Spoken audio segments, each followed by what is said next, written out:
Hello everyone, আসসালামু আলাইকুম। তো আপনারা অবশ্য জেনে গেছেন বা দেখছেন ফেসবুকে যে আমাদের ইকরা আপু আর নেই।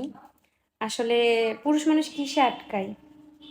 14 বছরের একটা সংসার, ভালোবাসা প্লাস একটা ছোট বাচ্চা আছে।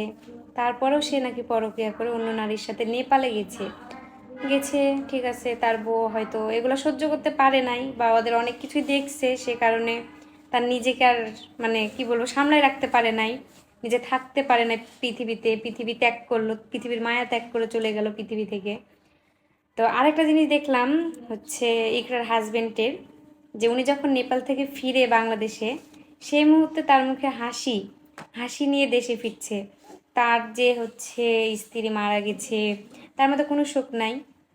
তবে যাই হোক, আত্মহত্যা মহাপাপ। ইকরা আপু চাইলে পারত ভাইয়াকে ডিভোর্স দিতে, আলাদা থাকতে, এ কাজ না করলেও পারত আপু। আসলে কিছু বলার নাই, আল্লাহ তাআলা তাকে জান্নাতবাসী করবে কিনা তাও জানি না, কারণ আত্মহত্যা মহাপাপ। তারপরে দোয়া করি ইকরা আপু যেন জান্নাতবাসী হয়, সবাই তার জন্য দোয়া করবেন।